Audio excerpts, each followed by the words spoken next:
मेरे शंकर भगवान को एक लोटा जल भी अगर आप चढ़ा रहे हो तो दिल से चढ़ाना, दिल से।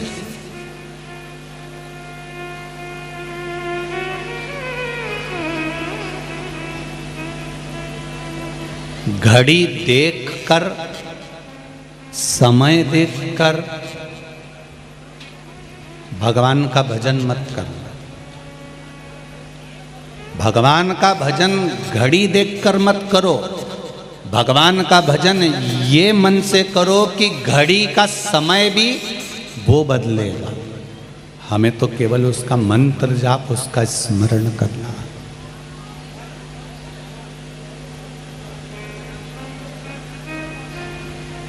हमें केवल उसका मंत्र जाप करना, हमें केवल उसका स्मरण करना। आप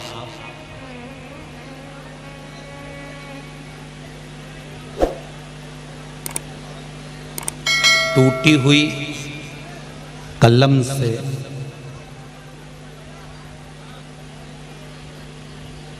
जिस पेन की निब टूट गई हो, जिस पेन का पॉइंट टूट गया हो, जिस पेन की आगे की नोक टूट गई हो, टूटी हुई कलम से आप अपना भाग्य कभी नहीं लिख सकते। उसी तरह दूसरे की जलन से आप अपना भाग्य कभी नहीं लिख सकते। टूटी हुई कलम और जलन ये कभी अपना भाग्य नहीं लिखने देगी। आग लगे बस्ती में, हम हमेशा एक बात कहते हैं कि आग लगे बस्ती में और अपन रहो मस्ती में। किसी की यहाँ 4 4 व्हीलर गाड़ी आ रही है, हमें जलना नहीं है। कोई कितना क्या बोल रहा है, हमें उसका कुछ विचार नहीं करना। कोई अपशब्द बोले, हमें उसका विचार नहीं करना। कोई ताने दे, हमें उसका विचार नहीं करना। कोई गाली दे, हमें उसका विचार नहीं करना। हमें तो भगवान की भक्ति कैसे प्राप्त हो, सनातन धर्म कैसे जागे, हमारे घर के बच्चों को हम संस्कारित कैसे बना सकते। भगवान को एक लोटा जो तुम जल समर्पित कर रहे हो, भगवान को एक बेलपत्र जो तुम समर्पित कर रहे हो, भगवान को एक चावल का दाना जो तुम समर्पित कर रहे हो, वो अपनी चित्त वृत्ति में उतार कर रखना कि वो चढ़ाया गया एक लोटा जल इस मनुष्य देह का मृत्यु लोक में भी उद्धार करता है, और जब हम उस परमात्मा के दरवाजे जाते हैं तो वहां भी उद्धार कर देता है। दोनों जगह तार है।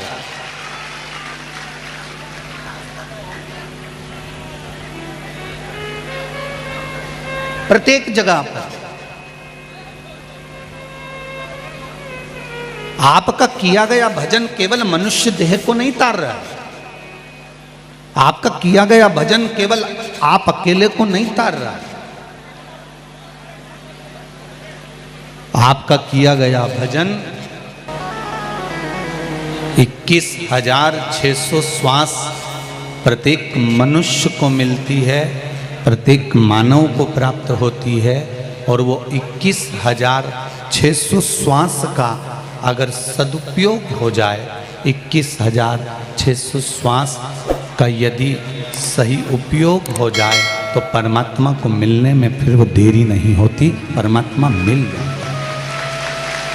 उस श्वास का सदुपयोग करना सीखो।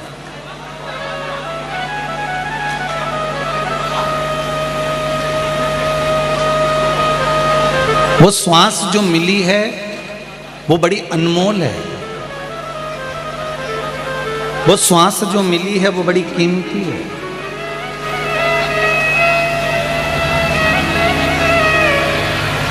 शंकर की भक्ति में, शंकर के स्मरण में, शंकर भगवान के मंत्र जाप में, शंकर भगवान के नाम जाप में, शंकर भगवान के स्मरण में जितनी श्वासें हमारी लग रही हैं, जितनी श्वासें हमारी जा रही है, समझ लेना कि पूर्व में जो श्वासें गई वो श्वास किसी काम की नहीं थी, और जो श्वास भगवान के मंत्र जाप में, भगवान के भजन में लग रही है, वो श्वास की कीमत स्वयं भगवान ही जान सकता है कि उसका आनंद क्या है, उसका सुख क्या है। बचपन में आपने भगवान का भजन नहीं करा, जवानी में नहीं करा, अधेड़ी में नहीं करा, मान लो बुढ़ापा आ गया और दुनिया के लोग कह रहे हैं कि बुढ़ापे में भजन करके अब कौन सा तुम इतिहास रच दोगे। तो कहने वाले को इतना जरूर कह देना, बताने वाले को इतना जरूर बता देना कि भगवान के भजन में, भगवान के कीर्तन में, भगवान के मंत्र जाप में, भगवान की कथा में उम्र नहीं देखी जाती। परमात्मा की भक्ति में उम्र का कोई क्रम नहीं। आर्मी की नौकरी करोगे, मिलिट्री की नौकरी करोगे तो उसमें लिखा है कि उम्र इतनी होना चाहिए। विद्युत विभाग की नौकरी करोगे तो उसमें लिखा हुआ है उम्र इतनी होना चाहिए। शिक्षक की नौकरी करोगे तो शिक्षक में भी लिखा हुआ है उम्र इतनी होना चाहिए। पुलिस की नौकरी करोगे तो उसमें एडमिशन करने के लिए, पुलिस में शामिल होने के लिए उम्र लिखी होती है कि इतनी उम्र होना चाहिए। गवर्नमेंट जॉब करो चाहे प्राइवेट जॉब करो, प्रत्येक जॉब में, प्रत्येक सर्विस में, प्रत्येक नौकरी में उम्र लिखी होती है कि इतनी उम्र वाले को लिया जाएगा और इतनी उम्र वाला फॉर्म भर सकता। अब एक बात विचार करो, ये तो नौकरी वालों का हो गया कि नौकरी वाले के लिए उम्र लिखी है। जो कपड़े की दुकान कर रहा है, पान की दुकान कर रहा है, किराने की दुकान कर रहा है, टीवी फ्रिज की दुकान कर रहा है, व्यापार कर रहा है, व्यवसाय कर रहा है, उसकी कोई उम्र लिखी है क्या? अरे बोलो तो जम के, नहीं लिखी ना। जो नौकरी कर रहा है उसकी उम्र लिखी कि तुम्हें इतनी उम्र तक नौकरी करना है, तुम्हें इस उम्र से शामिल किया जाएगा, तुम्हें इस उम्र में लिया जाएगा, तुम्हें इस उम्र में तुम्हारी नौकरी लगा दी जाएगी। पर जो धंधा कर रहा है, जो बिजनेस कर रहा है, जो व्यापार कर रहा है, उसकी कोई उम्र नहीं।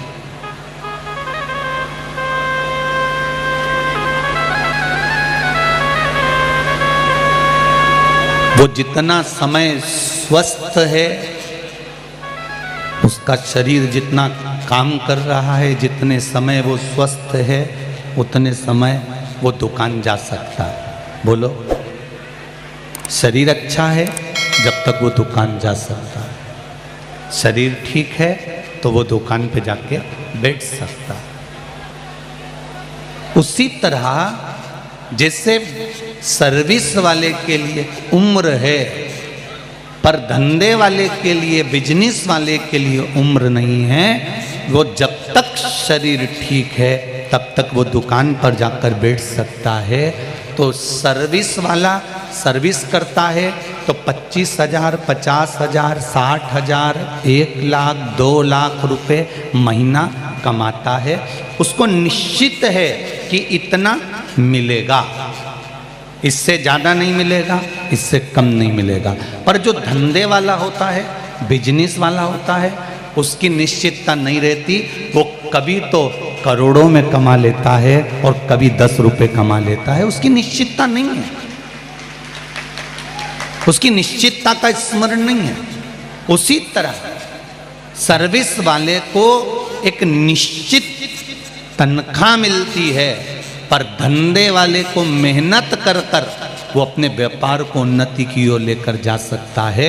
उसकी तनख्वाह बंदी नहीं होती, वो चाहे जितना कमा सकता है। उसी तरह भगवान की कथा के लिए, भगवान के भजन के लिए, भगवान के स्मरण के लिए, भगवान की पूजन के लिए, भोलेनाथ के स्मरण के लिए ओम नमः शिवाय के लिए, पंचाक्षर नमः शिवाय के लिए, षडाक्षर ओम नमः शिवाय के लिए, या श्री शिवाय नमस्तुभ्यम के लिए, या शंकर भगवान के अभिषेक पूजन के लिए कोई उम्र नहीं रखी। तुम जिस उम्र में भजन करोगे, जितना भजन करोगे उतनी भगवान के द्वारा आप इकट्ठा कर सकते हो। आप अपने तेज बल को, आप अपने पुण्य को, आप अपने सत्कर्म को, आप अपने आनंद को बढ़ा सकते। इसको थोड़ा ऊंचा कर दो। आप अपने तेज बल को, आप अपने पुण्य को, आप अपने आनंद को बढ़ा सकते। उम्र अगर है तो केवल नौकरी के लिए, उम्र है तो सर्विस के लिए, पर उम्र धंधे के लिए या बिजनेस के लिए नहीं है। उसी तरह उम्र भगवान के लिए नहीं है। बचपन खेल में खोया, बचपन खेल में खोया, जवानी नींद भर सोया, बुढ़ापा देख कर रोया, सिराने मौत हंसती है। बचपन गया जाने दो, जवानी गई जाने दो, अगर अधेड़ी भी चली गई है तो जाने दो। पर शिव महापुराण की कथा कर रही, भगवान शंकर का चरित्र कह रहा, जो बचा हुआ समय है हमारा, जो परमात्मा ने हमारे को दिया है, 21,600 श्वास जो प्रतिदिन निकल रही है, उसमें से अगर थोड़ा सा भी समय हमारा बचा हुआ है तो हम उसको परमात्मा की भक्ति में लगा दें, परमात्मा के स्मरण में लगा।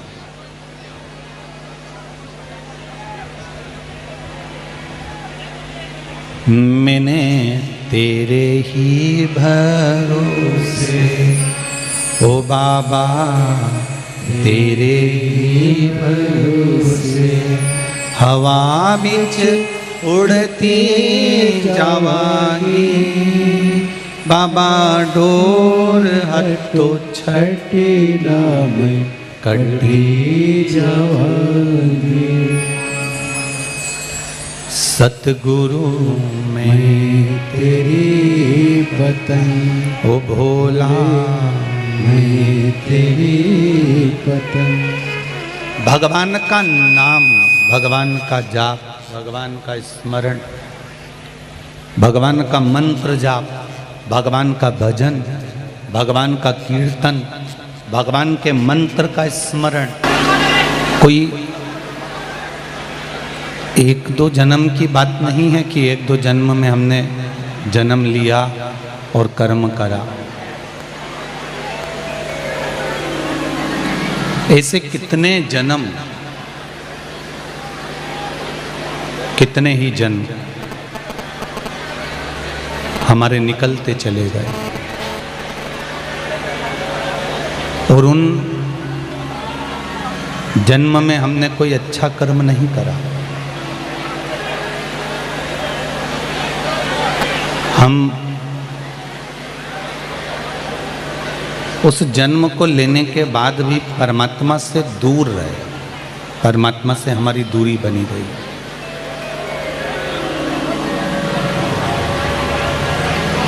भगवान को तो धन्यवाद देना चाहिए,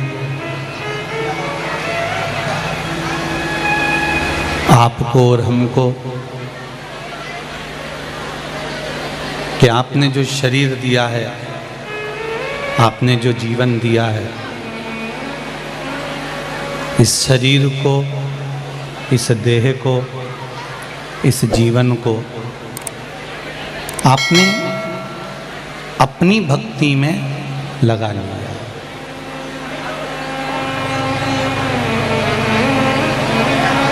तेरा ही दिया मैंने खाया पिया है, तेरा शुक्रिया है, तेरा शुक्रिया है।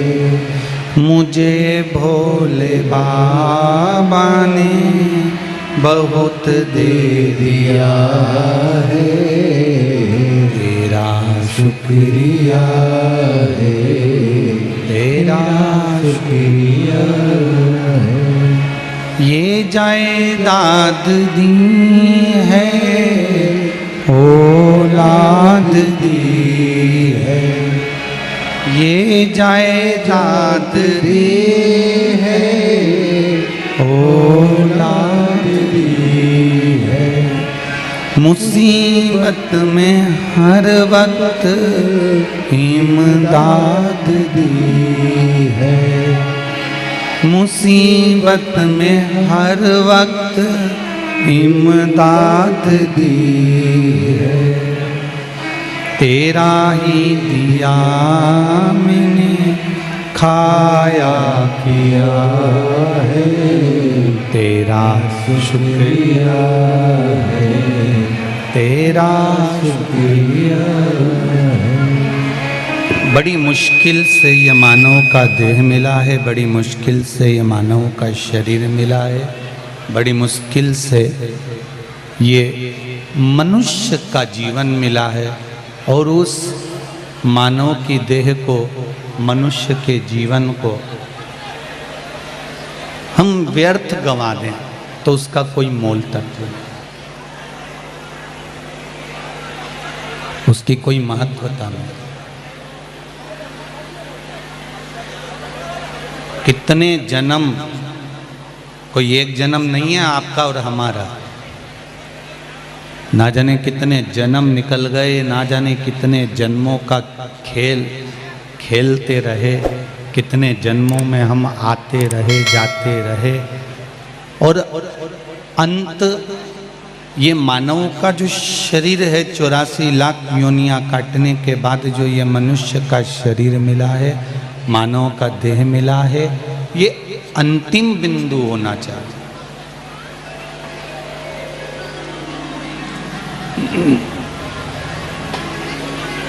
ये मानव का शरीर अंतिम बिंदु पर होना चाहिए, क्योंकि इसके बाद में फिर कोई जन्म मिले ना मिले, पर भगवान की भक्ति कर कर हम भगवान के इस चरणों में अपना स्थान बना लें, जिससे बार बार फिर हमें जन्म मरण के चक्कर में नहीं पड़ना पड़े।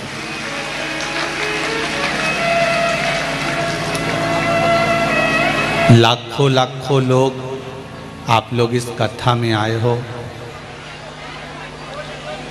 कोई गिनती नहीं आपकी।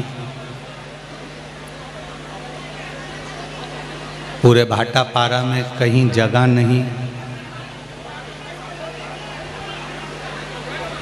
जहाँ देखो वहीं गाड़ियाँ, आप और आपकी अविरल भक्ति है, इसके सिवा कुछ भी नहीं। कितने घंटों से इंतजार कर रहे हो कथा का, वो कथा हाथ से ना चली जाए उसका ध्यान रखना। बड़ी मुश्किल से 5-5, 6-6 घंटे से इंतजार में लगे हो, और 3 घंटे की 2.5 घंटे की कथा अगर बातचीत में छूट गई तो फिर आना व्यर्थ था, फिर आने का कोई सार्थक नहीं था। बड़ी मुश्किल से मिलती है। और बड़े प्रसन्न हुआ करो जब सत्संग में जाया करो, तो उसमें अपने को मुख नहीं उतारना। सत्संग में जाओ तो बड़े खुश होकर जाओ, और सत्संग से घर भी जाओ तो बड़े खुश होकर जाओ। और कोई तुमसे पूछे कि कहाँ बैठे हो, तो सत्संग में जब बैठो तो प्रसन्न होकर बताना कि मैं भगवान की शरण में बैठा हूँ, मैं किसी गलत जगह पर नहीं बैठा, मैं किसी गलत स्थान पर या गलत जगह पर नहीं बैठा हूँ, मैं भगवान की शरण में बैठा।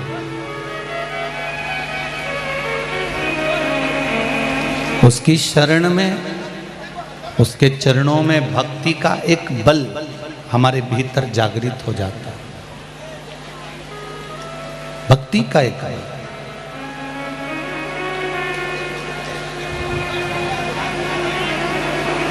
शंभु शरणे पड़ी मांगू घड़ी घड़ी दुख काटो दया करी ने दर्शन आपो। हम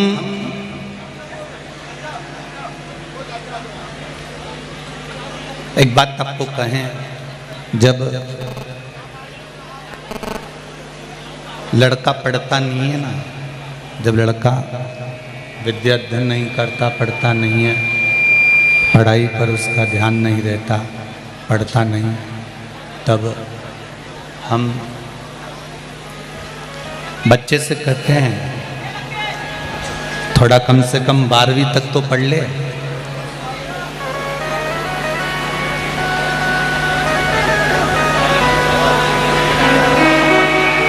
थोड़ा BA BCom तो कर ले, कम से कम 12वीं तक तो पढ़, BA BCom तो कर ले कम से कम। हम उस लड़के को,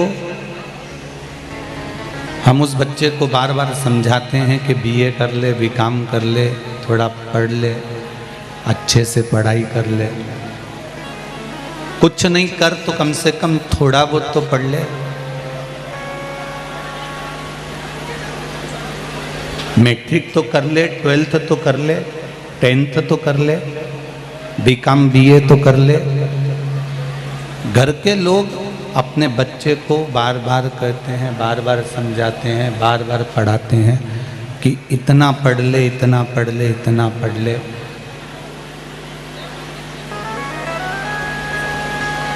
उसी तरह जो गुरु होता है, उसी तरह जो सतगुरु होता है, वो सतगुरु, वो गुरु आपसे इतना जरूर कहता है कि अभी भजन का समय है, मौका मिला है, स्मरण का मौका है, भजन का मौका है, कीर्तन का मौका है, कीर्तन कर लो, भजन कर लो, स्मरण कर लो, ये अभी मौका मिला है। प्रहलाद ने जब भगवान का भजन किया,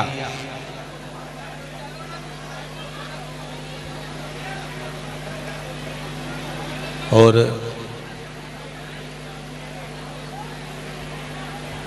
प्रहलाद के पिता हिरण्यकशिपु के उदर को, पेट को जब भगवान नरसिंह ने फाड़ा,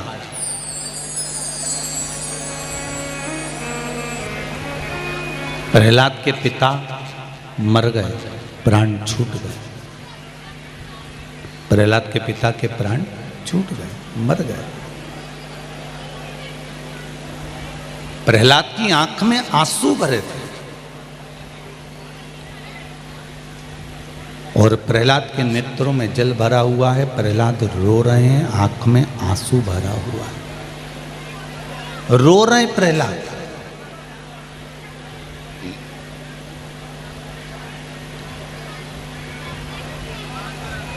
भगवान नरसिंह ने पूछा, प्रहलाद तुम क्यों रो रहे हो? तुम्हारे पिता मर गए, तुम्हारे पिता के प्राण चले गए, तुम इसलिए रो रहे हो?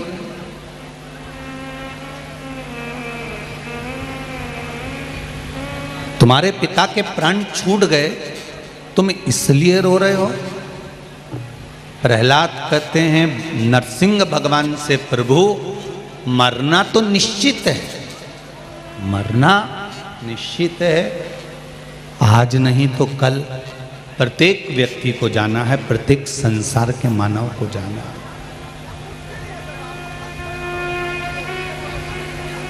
फिर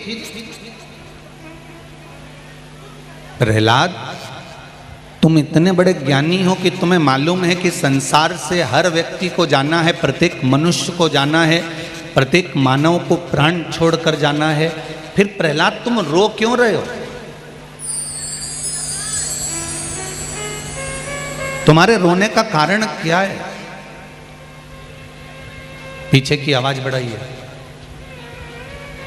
एलईडी चालू करिए, पीछे की एलईडी बंद है, पीछे की एलईडी चालू करिए। तुम रो क्यों रहे हो? प्रहलाद,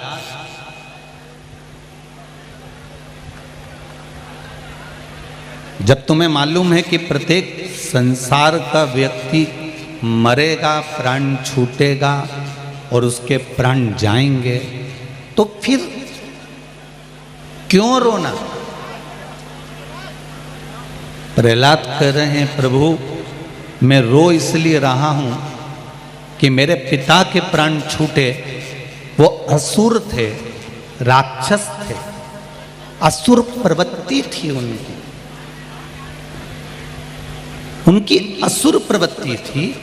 उनके प्राण छूटे, उनके प्राण जा रहे हैं।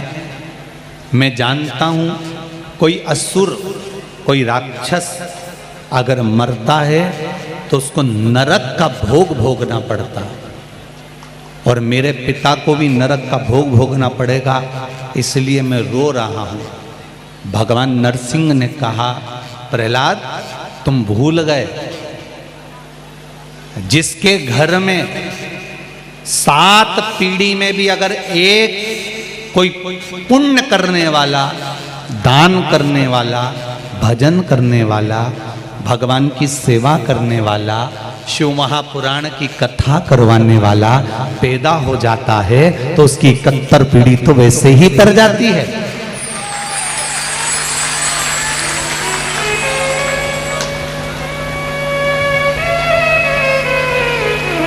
उसकी पीढ़ियां तो वैसे ही तर जाती है। प्रहलाद, तुमको लगता है कि तुम्हारे पिता मरने के बाद नरक जाएंगे? तुमको लगता है कि तुम्हारे पिता राक्षस थे इसलिए नरक पड़ेंगे? तुमको लगता है तुम्हारे पिता असुर थे, दैत्य थे, इसलिए वो नरक पड़ेंगे? नरसिंह भगवान कहते हैं कि तुम उनके घर में तेरे जैसा बेटा जन्मा, उनके घर में तेरे जैसा पुत्र जन्मा, इसलिए वो नरक नहीं भोगेंगे, वो स्वर्ग का राज्य भोगेंगे। वो नरक नहीं भोगने वाले हैं, स्वर्ग का राज्य भोगेंगे। मैं शर्मा परिवार को बहुत बहुत धन्यवाद देना चाहूँगा। नया भाभी जी आपको भी, अश्विन जी आपको भी, आपके माता पिता को, आपके भाइयों को, आपके भाभियों को, बहुओं को, पूरे परिवार को धन्यवाद देना चाहूँगा कि घर में कम से कम एक व्यक्ति के कहने पर ये शिव महापुराण की कथा करवाकर पूरे कुल को दान। कितना कुल तारा है।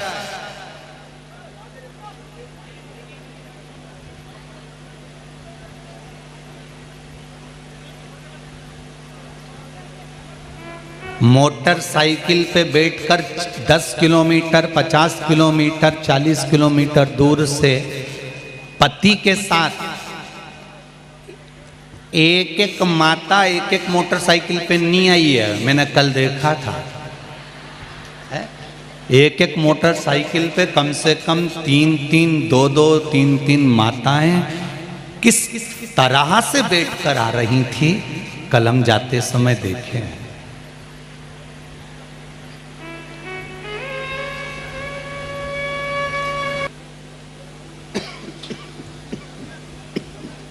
भक्ति किसको कहते हैं?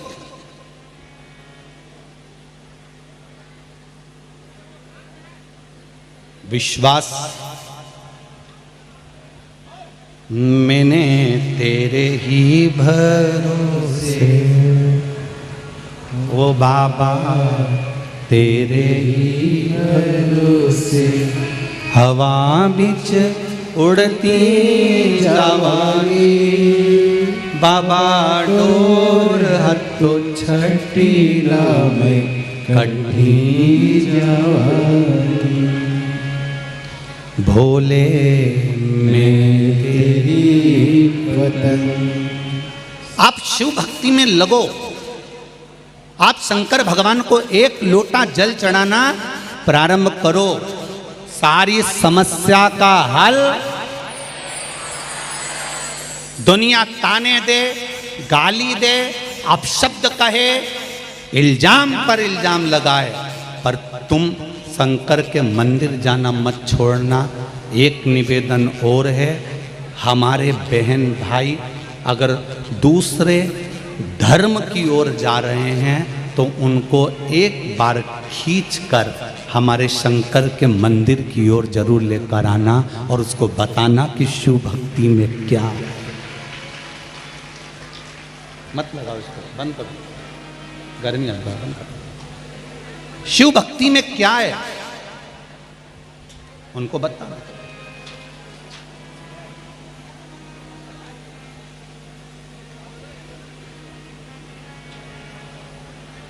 शंकर भगवान की भक्ति में क्या रखा है, शंकर भगवान के भजन में क्या रखा है, शंकर भगवान को एक लोटा जल चढ़ाने में क्या फल की प्राप्ति होती है। जब इस बहन का लीवर किडनी में हुआ कैंसर, पशुपति व्रत करने से, एक लोटा जल चढ़ाने से जब शिव की कृपा से ठीक हो सकता है। पुत्री ने जो सीए की अंतिम वर्ष की परीक्षा जून में दी थी, पशुपति व्रत करने से 15 जुलाई 2022 को रिजल्ट में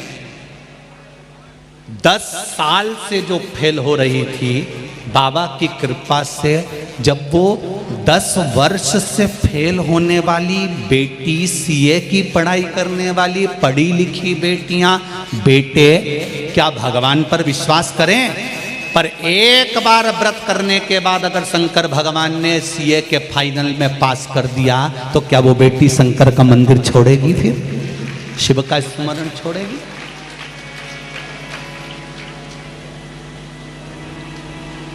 दुनिया के लोग पूछते हैं शंकर जी की भक्ति में क्या है।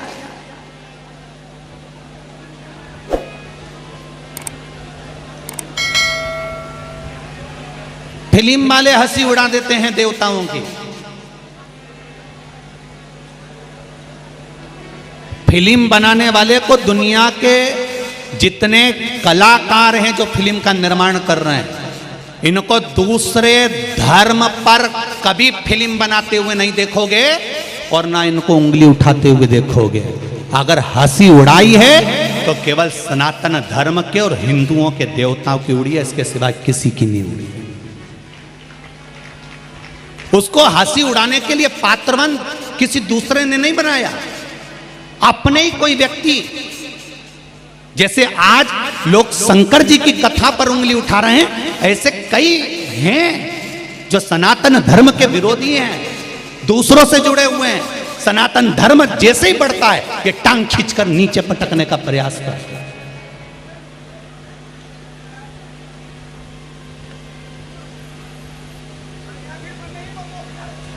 अरे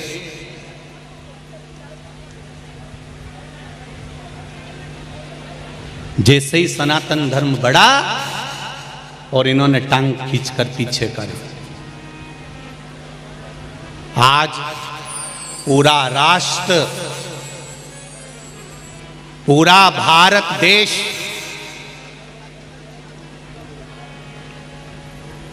पिचहत्तरवीं वर्षगांठ मना रहा है, अमृत महोत्सव मना रहा है, पूरा राष्ट्र मना रहा है। उन राष्ट्रवासियों से निवेदन है, एक बार जिसने ये अपने मुख से कहा कि भारत का तिरंगा ध्वजा घर घर में लगना चाहिए, पहले उसको एक बार जाकर धन्यवाद जरूर देना कि 1950 में एक लागू किया गया था। 1950 में नेशनल फ्लैग को लागू कर दिया गया था कि अगर ध्वजा लगेगी, तिरंगा लगेगा तो केवल सरकारी बिल्डिंगों पर लगेगा। अगर कोई साधारण व्यक्ति इस ध्वजा को हाथ में नहीं फहरा सकता, इस ध्वजा को अपने घर पर नहीं लगा सकता, अगर ये राष्ट्र की ध्वज किसी के घर पर लगी मिली या किसी भी साधारण व्यक्ति ने ध्वजा फहराई तो उसके ऊपर दंड लग जाता था, उसको सजा हो जाती थी। पर आज सबसे ज्यादा गौरव महसूस करो कि आपके घर घर में भारत का झंडा लग रहा है और भारत का झंडा फहराने वाला कोई विशेष व्यक्ति नहीं है। भारत के झंडे को घर घर में फहराने वाला हम खुद विशेष बनकर फहरा रहे हैं। इसका गौरव महसूस हो रहा है।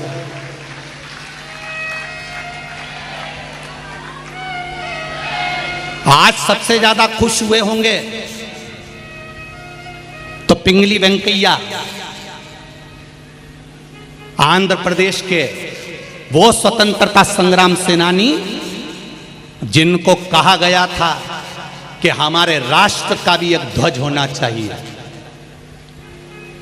पिंगली वेंकैया आंध्र प्रदेश के वो स्वतंत्रता संग्राम सेनानी जिन्होंने 30 राष्ट्रों का ध्वज देखा और उस 30 राष्ट्र के ध्वज में क्या क्या है, उसका फल क्या क्या है, उसमें से छांट कर पिंगली वेंकैया ने आंध्र प्रदेश के उस स्वतंत्रता संग्राम सेनानी ने तिरंगे का निर्माण करा और 22 जुलाई 1947 को डॉक्टर राजेंद्र प्रसाद जी की अध्यक्षता में यह राष्ट्रीय ध्वज घोषित होकर निर्मित।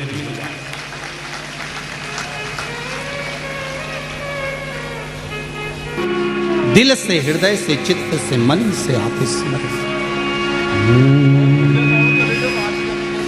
श्री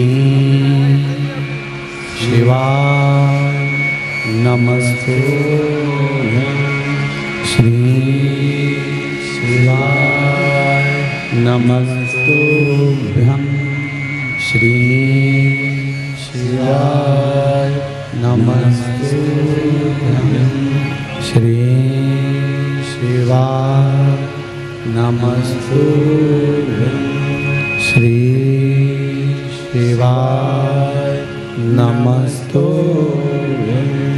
भोला सब दुख काटो मारा, ओ भोला सब दुख काटो मारा। शिव शंकर जपो तेरी माला, भोले बाबा जपो तेरी माला। भोला सब दुख काटो मारा, ओ भोला सब दुख काटो मारा। भगवान शिव ओगड़दानी, त्रिकालदर्शी, कैलाशी, अविनाशी शंकर भगवान की कथा कहती है।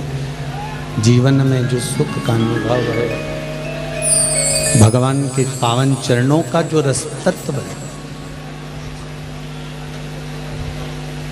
एक लोटा जल की जो महत्वता है, जो शिवजी को चढ़ा रहा है, वो जानता है कि शंकर की भक्ति का फल क्या है।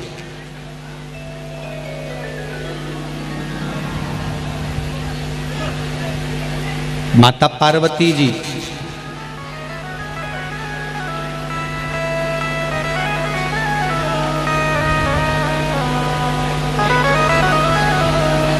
शिवजी से कहती हैं, बाबा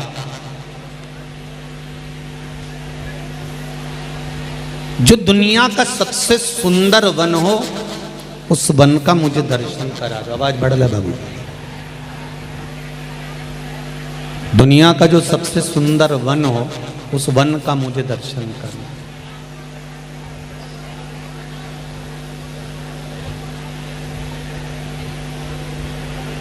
देखिए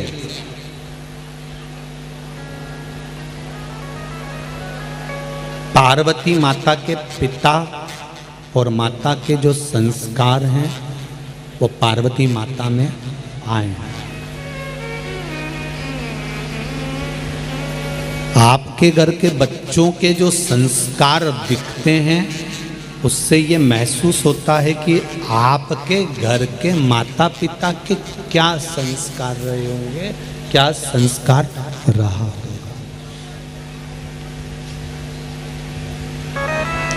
क्या संस्कार है।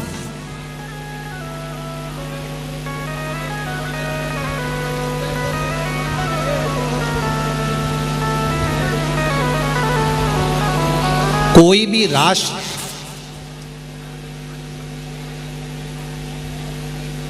जब तक पराजित नहीं होता, जब तक कि उसकी संस्कृति जिंदा है, उसको कोई हरा नहीं सकता।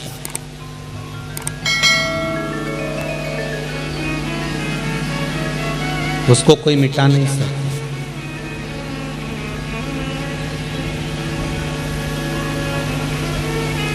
भारत भूमि की संस्कृति,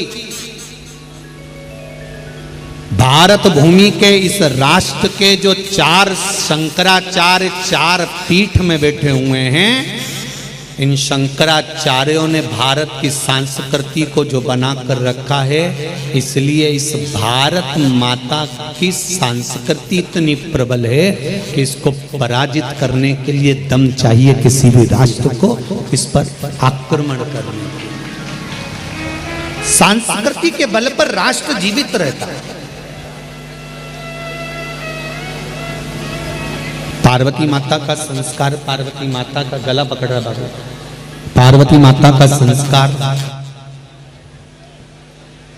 पार्वती माता के जो पार्वती मैया की माताएं हैं, पिता हैं, उनके जो संस्कार हैं वो मिले हुए हैं। इसलिए पार्वती मैया ने कहा कि मुझे जो सबसे सुंदर वन है उस वन में मुझे जाना है, उस वन का मुझे दर्शन करना है।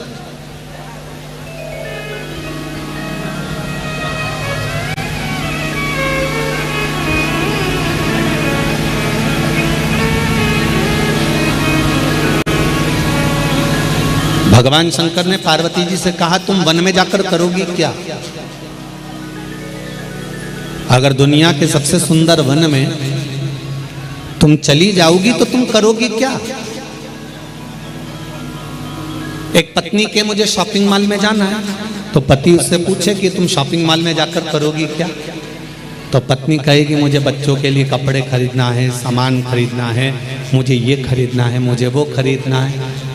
और अगर कोई पत्नी अपने पति से कहे कि मुझे घुमाने के लिए वो पहाड़ी पर ले चलो, पति पूछे तुम उस पहाड़ी पर करोगी क्या? तो पत्नी बोले मुझे वहां से फूल तोड़ के लाना है, मुझे सामान लेकर आना है, मुझे देख कर आना है, मैंने बहुत सुना है, एक बार उस पहाड़ पर चलो तो सही, एक बार उस गार्डन में चलो तो सही, एक बार उस वन में चलो तो सही, मुझे देख कर आना है। पार्वती जी ने शिव जी से कहा कि दुनिया के सबसे सुंदर वन में मुझे लेकर चलो, दुनिया का सबसे सुंदर वन मुझे देखना, मुझे आप वहां लेकर चलो। शंकर भगवान ने पूछा पार्वती उस सुंदर वन में, दुनिया के सबसे श्रेष्ठ वन में जाकर तुम करोगी क्या? तो पार्वती जी ने जो जवाब दिया वो दुनिया की कोई माता नहीं दे सकती। पार्वती जी कहती हैं उस वन में जाकर मुझे आपकी पूजन करना है और आराधना करना है और तप करना है। ये संस्कार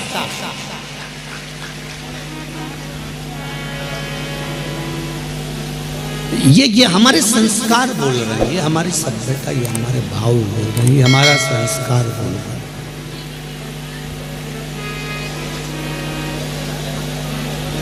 आप लोग ऐसे ही नहीं आ गई होगी, आपने भी अपने घर में अपने अपने पति हो तो कहा होगा ना, जैसे भाभी जी ने कहा, नया भाभी जी ने कि भाई पति से शर्मा जी से कि सुनो जी मुझे कथा करवाना है।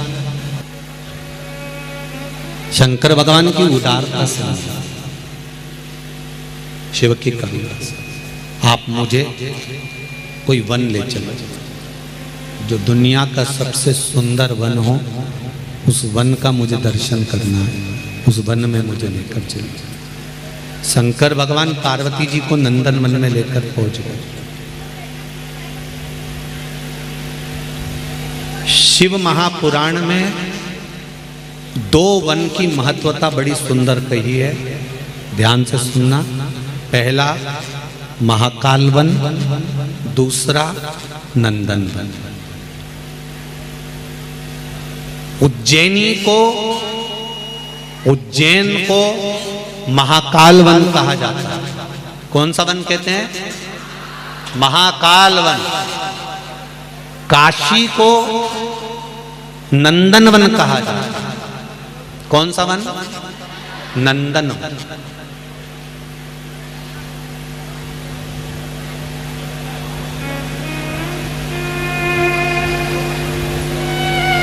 भगवान शिव पार्वती जी को ले गए नंदन वन।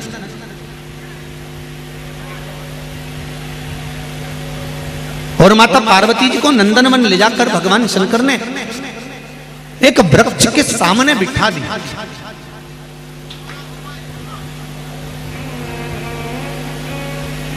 वृक्ष के सम्मुख में बिठाया।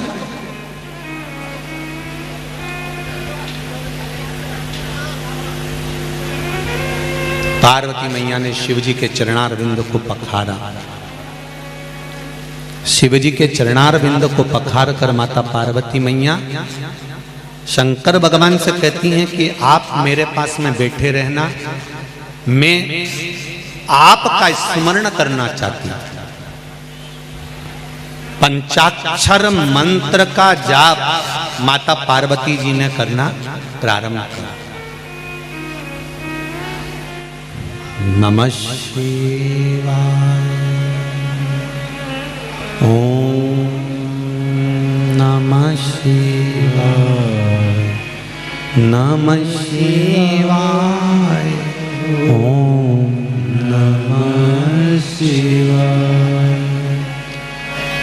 नमः शिवाय, ओम नमः शिवाय, नमः शिवाय, नमः शिवाय। पंचाक्षर मंत्र का जाप, पंचाक्षर मंत्र का स्मरण माता पार्वती जी ने करना प्रारंभ करा। थोड़ी देर बाद देवादिदेव महादेव उठे, जाने लगे। पार्वती जी ने रोका, स्वामी रुको, कहां जा रहे हो?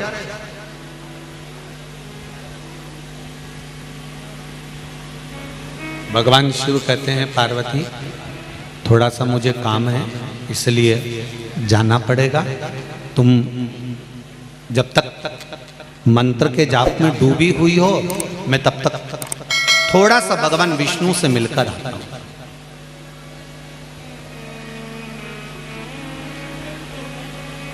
बहुत ध्यान देना इस कथा पर जरा। अशोक सुंदरी का जन्म होने वाला है इस कथा में आज।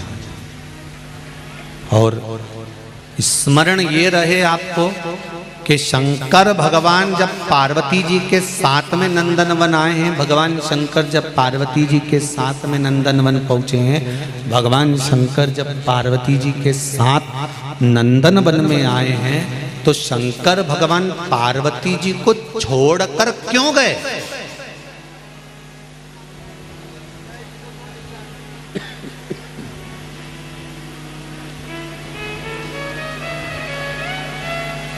पार्वती जी को छोड़कर जाने की शिव जी को क्या जरूरत पड़ गई?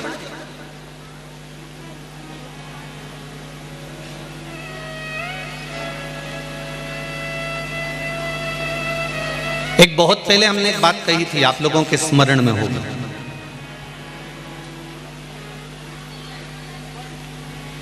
कि कथा सुनने बैठो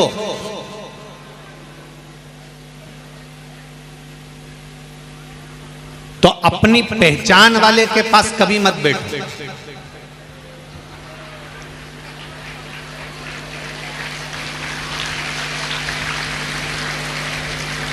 पर यहां हमने कथा के उल्टा देखा है। यहां लोग हाथ हिला के बुला लेते हैं। यहां जो अपने परिचित होते हैं ना, पहचान वाले, उनको हाथ हिला के बुलाते हैं।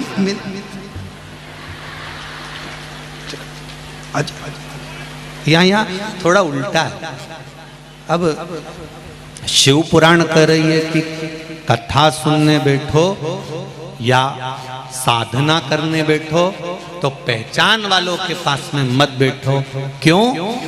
कथा सुनने बैठोगे और पहचान वाले के साथ में बैठ गए तो कोई भी बात आई तो तुरंत उस बात को लेकर आपस में बात करने बैठ जाओ। और अगर पहचान वाले के पास नहीं बैठे और जिससे तुम्हारी दुश्मनी है तुम उसके पास बैठ गए तो कथा में कोई भी अच्छी बात आई ना और तुम्हारा मन भी करा ना बात करने का, तो पास में तो जगदम्बा बैठी। तो अब तुम ना तो बात कर सकते ना चित कर सकते, और पाँव भी अगर जरा सा उसके ऊपर रख दिया ऐसा देगी ना धर के, दूसरी बार पाँव नहीं रखोगे तो एकदम जैसी बैठी है ना पल्लू वल्लू डाल के, बेसी की बेसी एक जैसी बैठी रही, एक जैसी।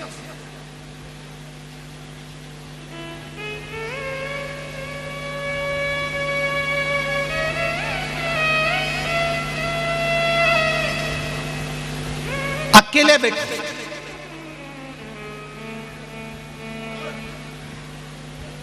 सत्संग करना है ना, कथा श्रवण करना है ना, भगवान की आराधना करना है ना, तप करने बैठे हो ना, साधना करने बैठे हो ना, भगवान को पाने बैठे हो ना, भगवान से नैन लड़ाने बैठे हो ना, तो अकेले की साधना होना चाहिए। आसन लगाया, बैठ गए। शंकर भगवान पार्वती जी को नंदन वन में छोड़कर चले गए तो पार्वती जी पूछ रही हैं कि आप हमें छोड़कर क्यों जा रहे हो? शंकर भगवान ने कहा मुझे भगवान विष्णु बुला रहे हैं इसलिए मुझे जाना पड़ेगा, मुझे वहाँ पहुँचना पड़ेगा, मुझे वहाँ जाना है, मैं वहाँ चले जाता हूँ, मेरा वहाँ पर काम बहुत सारा है तो मैं वहाँ चले जाऊँगा, मैं वहाँ पहुँच जाऊँ, मैं वहाँ चले जाता हूँ। तो पार्वती जी ने कहा मैं अकेली यहाँ पर रहूँगी, मैं अकेली यहाँ पर रहूँगी, अच्छा लगेगा? शंकर भगवान कहते हैं पार्वती सुनो, माता के गर्भ से अगर जुड़मा बच्चे भी जन्म लेते हैं ना तो एक साथ पैदा नहीं होते, एक एक कर कर जन्म लेते हैं। मतलब संसार में अकेले आए हो और अकेले ही जाओ, ये निश्चित हो गया, ये निश्चित है।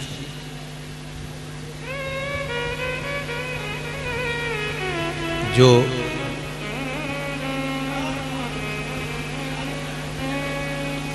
जोड़े का जो फल होता है देखा है आप लोगों ने, केला जो होता है जोड़े से, कहीं केले को देखा होगा जुड़े हुए दो फल होते हैं, बैंगन जुड़े हुए कई बार दो, करेला जुड़ा हुआ कई बार दो।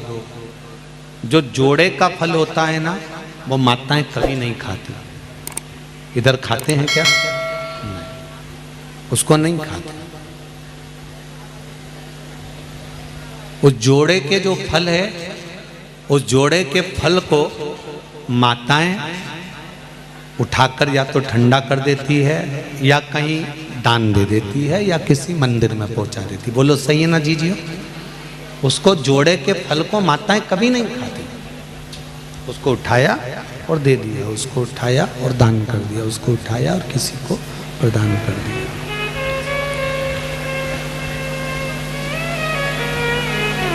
क्यों? क्योंकि नंदन वन में भगवान शंकर ने माता पार्वती को जोड़े के फल की महत्वता बताई।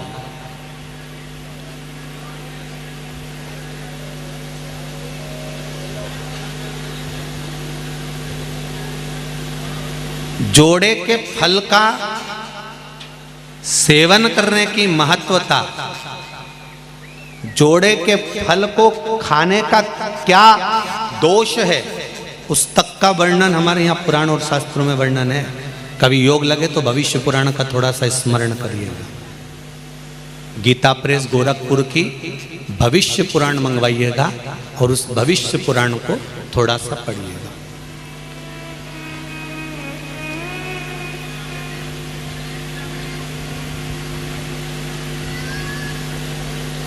जैसे अशोक सुंदरी का चरित्र अगर किसी को पढ़ना हो तो पद्म पुराण में से पढ़ना।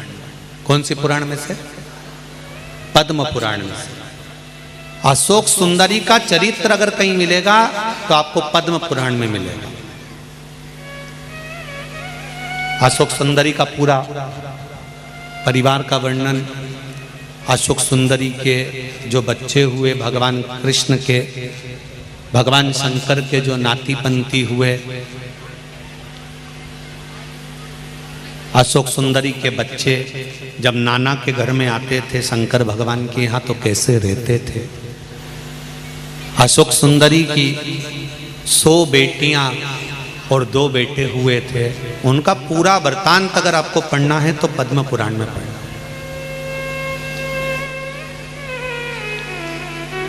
कोई पूछे कि सियोर वाले महाराज ने अशोक सुंदरी का चरित्र शिव महापुराण में बाचा था, भाटापारा में, तो ये अशोक सुंदरी का चरित्र तो इसमें शिव पुराण के अंदर कहीं लिखा नहीं, तो कौन सी पुराण में से बाचा? तो आप बता देना। क्या नाम बताओगे? पद्म पुराण में से बाचा।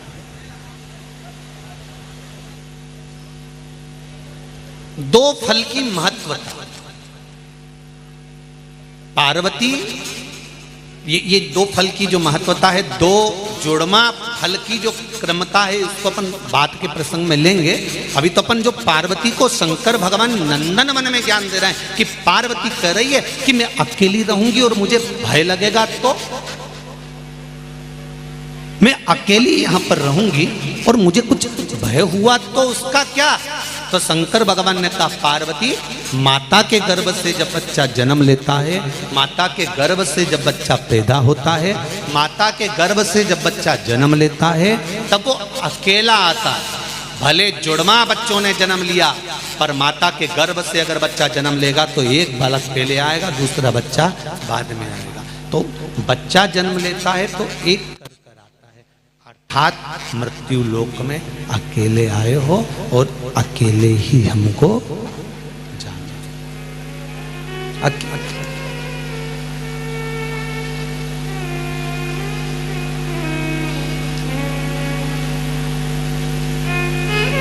पार्वती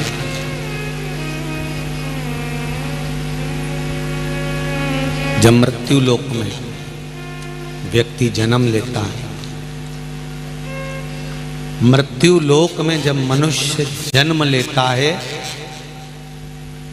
आता अकेला है।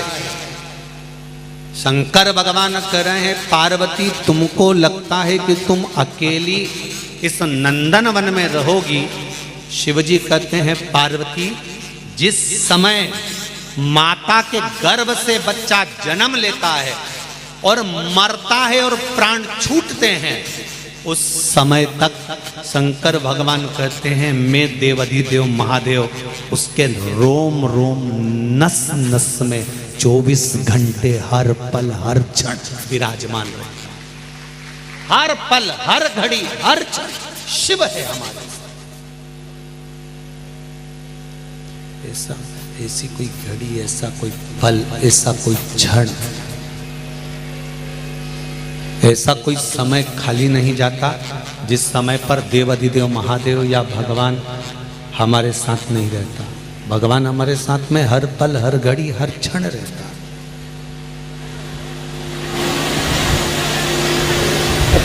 बस व्यक्ति पाप करता है तब भूल जाता है कि भगवान है। वो जब पुण्य करता है ना, थोड़ा सा किसी को रोटी खिलाएगा ना तो उसको हमने तो बहुत बड़ा पुण्य कर दिया। आज बेचारा एक बूढ़ा व्यक्ति जा रहा था, भूखा था, तो हमने तो पुण्य कमा लिया, हमने तो पुण्य कर लिया।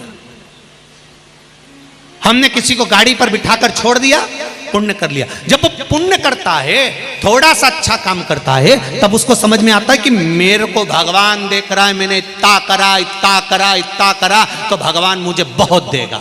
पर जब वो पाप करता है तब ये भूल जाता है कि कोई उसको देख रहा है, वो भी 1000 आंख से देख रहा, बैठ कर देख रहा। अगर उसकी दृष्टि में पुण्य है तो पाप भी है, उसकी दृष्टि में अगर पुण्य दिख रहा है तो पाप भी नजर आ रहा, वो भूल जाता।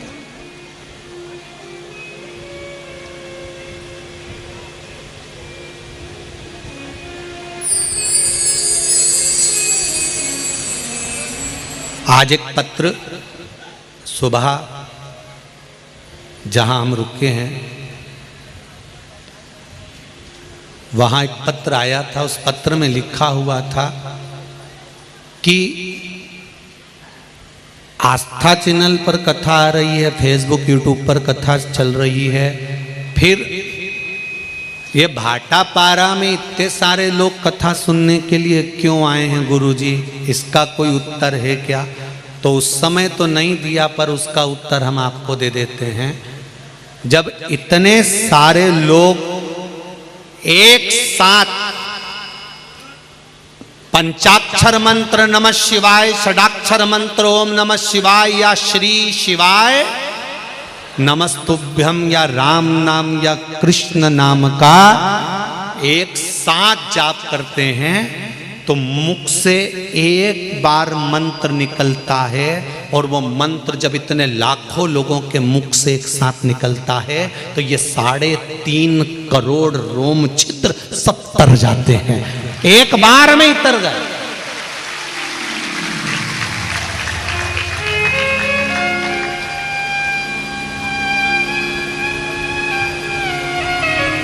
एक डब्बे से नहाना, बाल्टी में पानी भर के डब्बे से नहाना, एक शावर चालू कर लेना, ऊपर से शावर चल रहा है उससे नहाना, और एक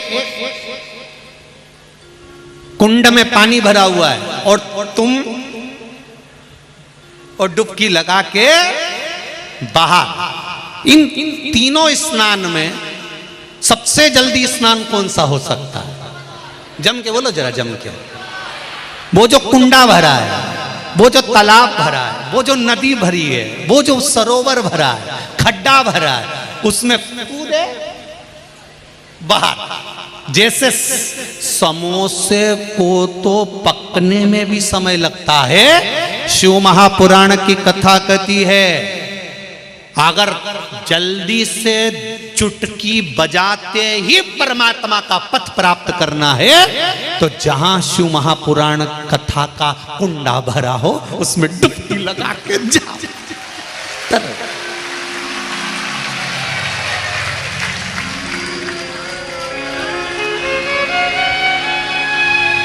कुंड भरा हुआ है,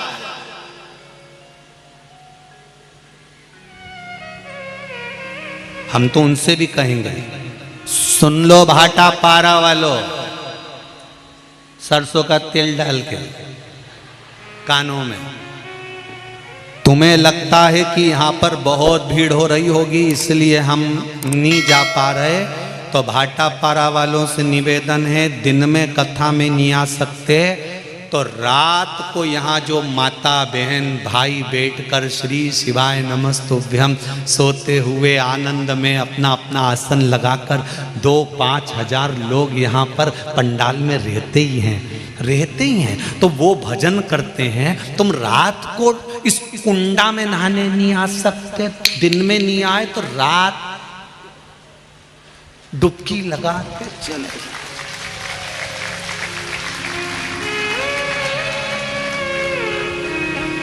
इतने सारे शंकर के भक्तों की चरण की रज भाटापारा के इतिहास में कभी नहीं मिली होगी और ना आगे मिलने वाली। लाखों लोग जहां देखो वहां गाड़ियां, जहां देखो वहां लोग ही लोग। एक एक दुकान में लोग, बेचारे दुकान वाले सामान बेचने आए थे, उनकी दुकान में 50-50 भरे। वो बेचारा एक तो डोसा बेच रहा था, उसका डोसा बना दिया, उसमें घुस गए। एक वो समोसे वाला चिल्ला रहा था, हमें बड़ा तो बना दो, वो के बाद में बना लेना, तू गैस बंद कर। उसका गैस चूल्हा बंद करके अंदर धर दिया, टेबल पे उनके छोरा छोरी को बिठा दिया और वो अंदर बैठी बैग ले लेके। तो ये कहां मिलेगा, कभी कहां प्राप्त होगा? शावर में नहाने में टाइम लगेगा। शावर मतलब तप, शावर मतलब तप में भगवान मिलने में टाइम लगेगा। डब्बे से नहाना मतलब मंदिर जाओ, यहां जाओ, वहां जाओ, सब दूर जा जाके नहाओ, उसमें भी तरने में टाइम लगेगा। पर तालाब में कूद कर बाहर जाने में टाइम नहीं लगेगा। शिव महापुराण का एक डुबकी लगाई और बाहर, शिव महापुराण की एक डुबकी लगाई और बाहर, कथा सुनी, चले। पार्वती जी कर रही है, मैं अकेली। शंकर भगवान कहते हैं तू अकेली नहीं है पार्वती जी। पार्वती, जहां मनुष्य का जन्म होता है, मानव का शरीर मिलता है, मनुष्य जब पैदा होता है, जब वो 3.5 करोड़ रोम छिद्र मनुष्य के शरीर में होते हैं, 21,600 श्वास मनुष्य के शरीर से रोज निकलती है। मानव जब जन्म लेता है, शंकर भगवान कहते हैं वो अकेला नहीं आता। शिव कह रहे हैं कि उसके साथ में शंकर का विश्वास प्रकट होकर जन्म लेता है। अगर मनुष्य सोचता है कि मैं अकेला हूं, तो वो समझ नहीं पाता कि भगवान उसके साथ है। जब भी कोई कर्म करने मनुष्य जाए और मुझे याद कर ले, तो वो अकेला नहीं रहता, मैं उसके साथ चलता रहता हूं, हर पल, हर घड़ी, हर क्षण।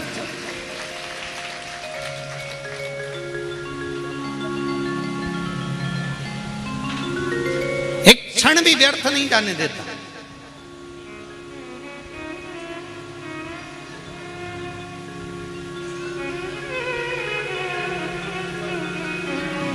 महाराज, पार्वती जी बोली मैं अकेली रहूंगी। शंकर भगवान बोले अकेली नहीं पार्वती, अकेली नहीं हो। आप भी सुन लेना जरा अच्छे से।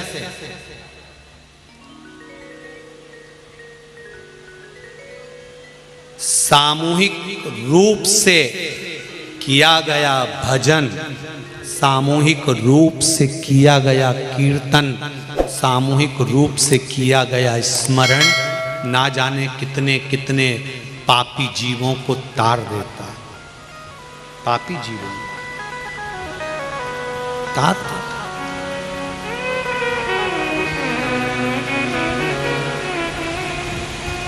एकांत में अकेले रहकर भगवान की भक्ति को धारण करना, उसको हृदय में बिठा लेना, उस परमात्मा को अपने भीतर प्रकट करने का प्रयास करना कि परमात्मा कहाँ है, उसको देखने का प्रयास।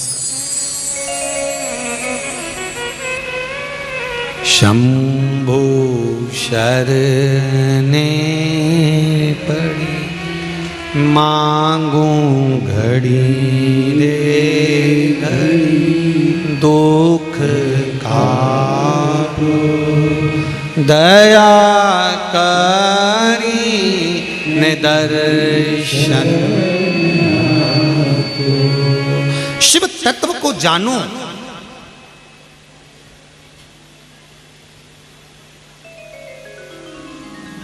शंकर भगवान को पहचानने का एक दृष्टि, एक नयन, एक नेत्र चाहिए।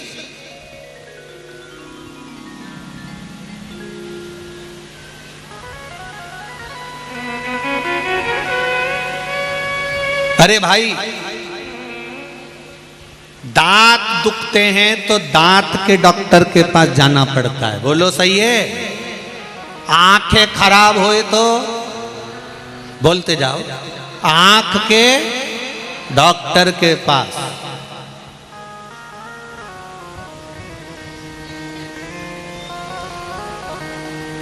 हार्ट खराब हो जाए तो हार्ट के डॉक्टर के पास, और मन खराब हो जाए तो शिव महापुराण रूपी डॉक्टर के पास पहुंच जाना चाहिए, शंकर के। फिर निवेदन करूंगा मेरी जीजियों से, मेरी माताओं से, जब तुम्हारा ये मन तुम्हें लगे कि मेरा काम नहीं चल रहा, व्यापार नहीं चल रहा, धंधा नहीं चल रहा, नौकरी नहीं चल रही, दूसरों की निंदा मत करो, ईर्ष्या मत करो, अपशब्द मत बोलो, ताने मत दो, गालियां मत दो, आड़ा टेढ़ा मत बोलो। जब तुमको लगे कि मेरा व्यापार नहीं चल रहा, मेरा काम नहीं चल रहा, मैं सब जगह से हार चुका हूं, तब अंत में किसी से कुछ नहीं कहना। जो तुम्हारे नजदीक में शंकर जी का मंदिर हो, उस मंदिर में थोड़ी देर जाकर शंकर भगवान के शिवलिंग का दर्शन करो, नंदी की पीठ पर हाथ रखकर उसके कानों में कह कर आ जाना, बाबा से कह दे मेरे दुख काट दें, बहुत दुखी हूं मैं, एक बार तो के नंदी मेरे दुख को काट दे, उसके कानों में कह कर आ जाओ। अब दिल से कहो तो उसको।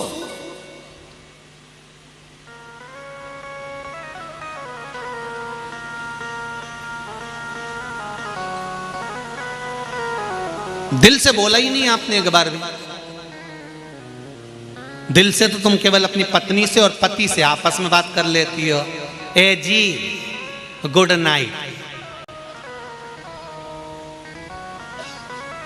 इतने दिल से तुम कभी देवाधिदेव महादेव से बोली हो, भोला ए भोला,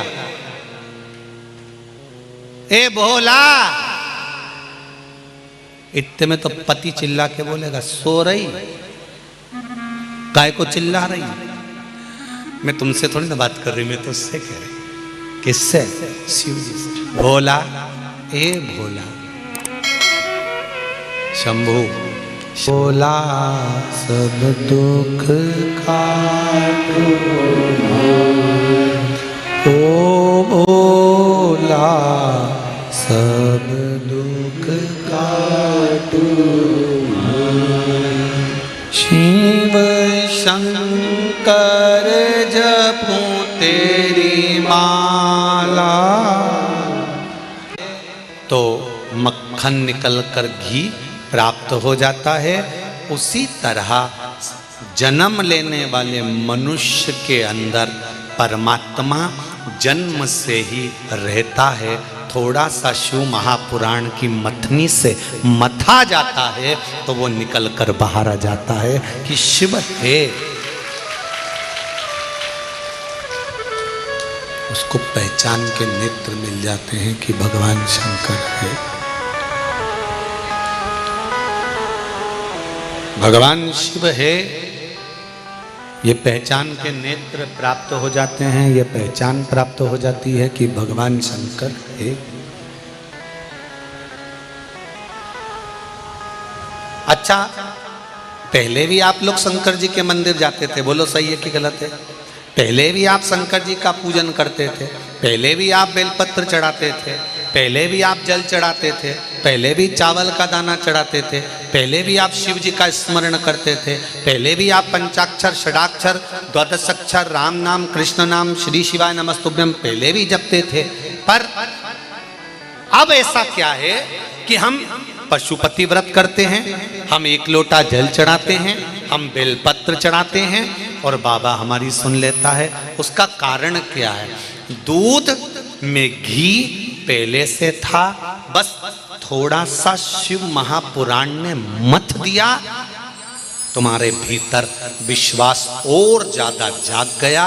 अब भगवान को प्रकट होने में देरी नहीं लगती, तुरंत प्रकट हो जाता। उसके प्रकट होने में देरी नहीं लगती, तुरंत हो जाता।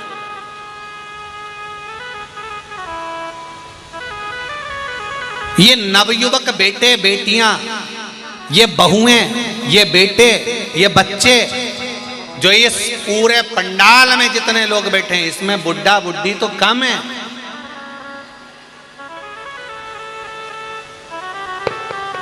70, 75, 80, 90 और 100 साल वाले तो यहाँ कम है। यहाँ आपको मिलेंगे तो 60 के नीचे के ढेर लगे हुए हैं, जहाँ देखो। अब ये लोग कहते हैं नवयुवक लोग तो टाकीज में बैठे मिलते हैं, मॉल में बैठे मिलते हैं। उनसे कहूँगा जो कहते थे मॉल और टाकीज में मिलते हैं, एक बार इन नवयुवक बेटा बेटियों को देखना है तो शिव महापुराण में आकर देखो।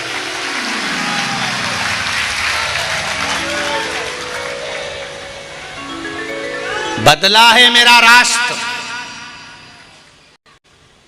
जो सनातन धर्म को लोग खींचकर बीच में से तोड़ना चाहते थे, जो सनातन धर्म को लोगों ने बर्बाद करने का विचार कर लिया था, शिव महापुराण ने उस सनातन धर्म को फिर जोड़ दिया, पुनः वापिस स्थापित कर दिया। कितनी खुशी होती होगी जरा देखिए। टीवी का एक एक चैनल खोलकर देखना, हर चैनल पे शिव पुराण सुनने को मिल रही होगी। एक एक गांव में जाकर देख लो, जो पंडित जी वास्ता मिलेगा अखबार खोलोगे और शिव पुराण मिलेगी। कभी सोचा था, कभी जिंदगी में विचार करा था कि एक लोटा जल चढ़ाने से क्या शंकर जी राजी हो जाएगा? एक लोटे जल से क्या शिव प्रसन्न हो सकते हैं?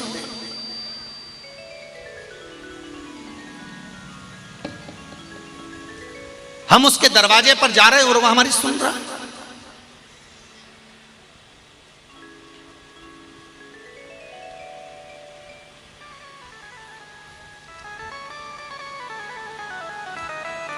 कल हम आशीष से कह रहे थे, आशीष कि कुबेरेश्वर धाम 12 ज्योतिर्लिंग के बीच में बाबा ने अपने आप बनवाया। तो हमने आशीष से कहा, आशीष एक बात तो है, कुबेरेश्वर धाम की कुछ भूमि की महत्वता तो है, जहाँ का कंकर शंकर है, जहाँ लोग जाते हैं दिल से कहते हैं और लोग का मन आनंद में भर जाता है। हर जगह से 1% तो बढ़कर कुबेरेश्वर धाम का फल है। जब हम बैठे बैठे अंदाजा लगा रहे थे तो किसी भाई ने भेजा नेट पे सर्च कर कर कि कुबेरेश्वर धाम से उज्जैन की दूरी, कुबेरेश्वर धाम से ओमकारेश्वर की दूरी, कुबेरेश्वर धाम से काशी की दूरी एक बढ़कर ही मिली। कुबेरेश्वर धाम से उज्जैन जाओ तो 151 किलोमीटर है। कुबेरेश्वर धाम से ओमकारेश्वर जाओ तो 211 किलोमीटर है। कुबेरेश्वर धाम से काशी जाओ तो 821 किलोमीटर है। जिस 12 ज्योतिर्लिंग में कुबेरेश्वर धाम से हम खड़े होकर माप निकालते हैं तो 0 नहीं आता है, एक बढ़कर ही आता है। या तो 151 मिलेगा, 121 मिलेगा, 111 मिलेगा, 151 मिलेगा, पर 0 नहीं आता। कुबेरेश्वर धाम से जहां जा रहे हैं 12 ज्योतिर्लिंग पर, वहां एक बढ़कर मिलता, एक बढ़ जाएगा।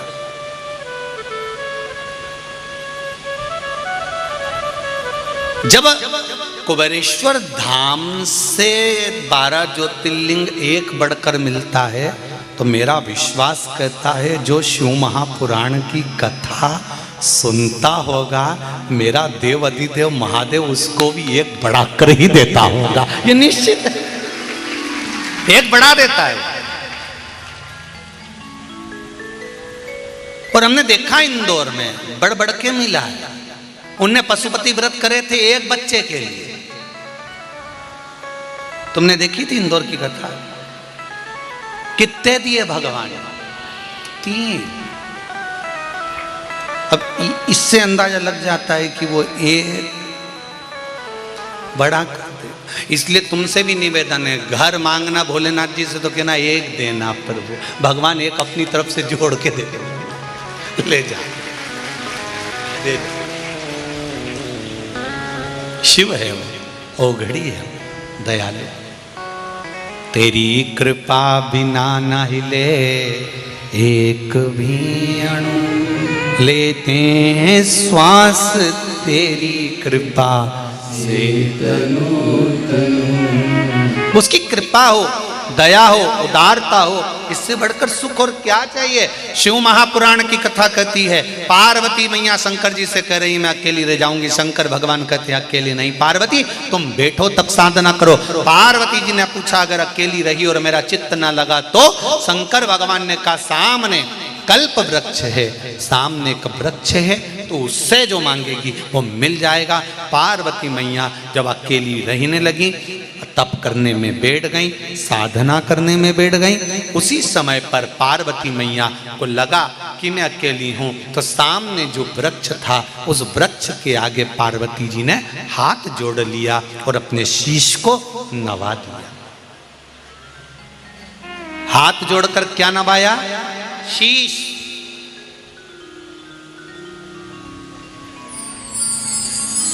ध्यान से सुनना, एक वृक्ष के आगे पार्वती मैया अपना शीश झुकाती है और वृक्ष पार्वती जी को एक सुंदर कन्या दे देते हैं जिसका नाम, जम के बोलो जरा, अशोक सुंदरी है। एक सुंदर कन्या मिल जाती है वृक्ष को शीश झुकाने से। बहुत हंसते हैं दुनिया के लोग, बहुत हंसते हैं। बताओ, पीपल के पेड़ के नीचे दिया लगाने से कुछ होता है? आंवले के वृक्ष के नीचे दिया लगाने से कुछ होता है? बेलपत्री के वृक्ष के नीचे दिया लगाने से कुछ होता है? सनातन धर्म में नदियों की भी पूजा होती है, सनातन धर्म में पत्थर की भी पूजा होती है, सनातन धर्म में पशु और पक्षी की भी पूजा होती है, सनातन धर्म में लता और पत्र की पूजा होती है, सनातन धर्म में वृक्षों की पूजन होती है, सनातन धर्म में तो यहाँ मनुष्य की भी पूजा होती है। ये वो सनातन धर्म है जिस धर्म के आगे सब नतमस्तक है।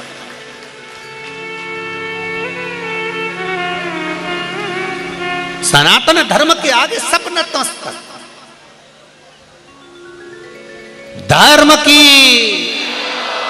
सनातन धर्म के आगे कोई नहीं। सनातन धर्म प्रबल, प्रखर, सबसे बलवता।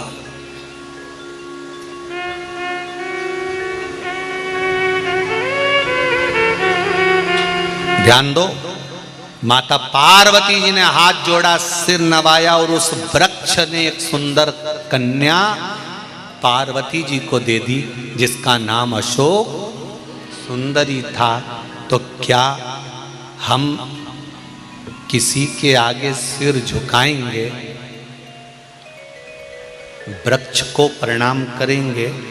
पीपल वृक्ष हो, आंवले का वृक्ष हो, बट वृक्ष हो, बेलपत्री का वृक्ष हो, सिद्ध वृक्ष हो, सिद्ध वट हो, हम अगर प्रणाम करेंगे तो क्या हमको नहीं देगा?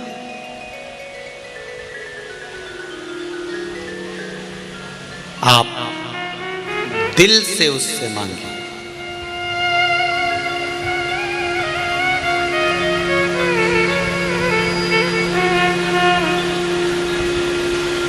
आप दिल से उससे प्रार्थना करें, आप दिल से उससे निवेदन करें। जब आप दिल से प्रार्थना करेंगे, दिल से निवेदन करेंगे, दिल से उससे कहेंगे, वो स्वीकार करेगा, करेगा स्वीकार। आप में से कितने लोग हैं जो शिव मंदिर जाते हैं और जाकर एक लोटा पानी चढ़ाते हैं पर दिल से चढ़ाते हैं? उठाओ जरा हाथ। दिखावा तो नहीं करते? मन से जाते हो ना? रख लो हाथ नीचे, दिल से जाइए।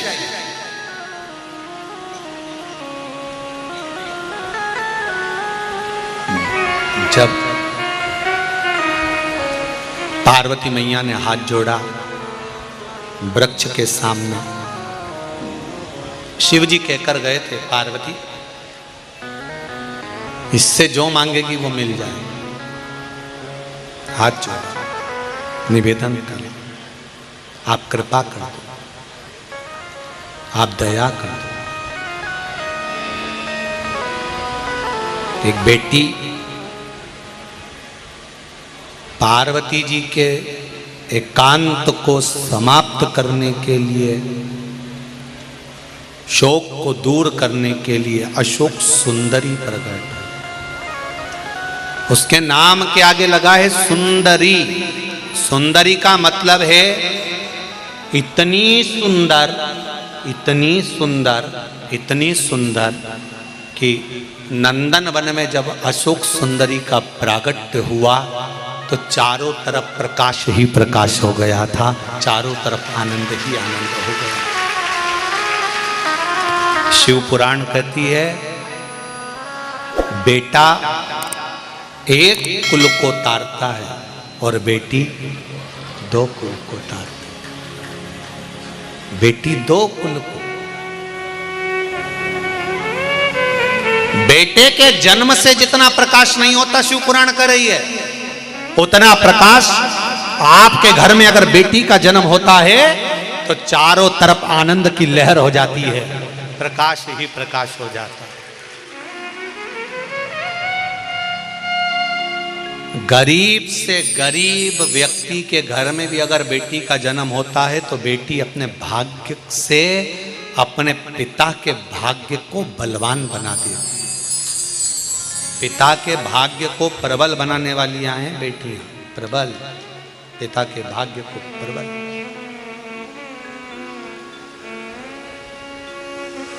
जिनके घर में एक बेटी का जन्म होता है वो किस्मत वाले होते हैं, भाग्यशाली होते हैं।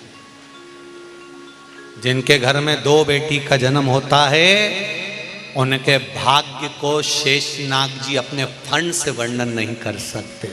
जिनके घर में 3-4 बेटियां जन्म ले लेती हैं उनके लिए शंकर भगवान कहते हैं वो घर कोई दूसरा नहीं होता। सबसे ज्यादा बेटी का जन्म शंकर भगवान करे। मेरे घर में 5 जया, विषहरा, शामली बारी, दौतली, देव, अशोक सुंदरी, ज्योति, मनसा, मेरी बेटियों का नाम अगर मैं पुकारूं तो कितना कम ना हो। भगवान शिव कहते हैं जिनके घर में बेटी जन्म लेती है, शंकर भगवान कहते हैं उनको बेटी के विवाह की चिंता नहीं करना, उसकी बेटी का विवाह शिव खुद करता है, स्वयं शंकर करता है। शंकर खुद बेटी का विवाह करते हैं। जिस समय पर माता पिता कन्यादान करने के लिए बैठते हैं उस समय पर माता पिता नहीं होते। शंकर पार्वती स्वयं माता पिता के रूप में कन्यादान करने के लिए बैठते हैं, स्वयं शिव और पार्वती। मेरा निवेदन बेटियों से, दूसरे के दिखावे में आकर भटक मत जाना।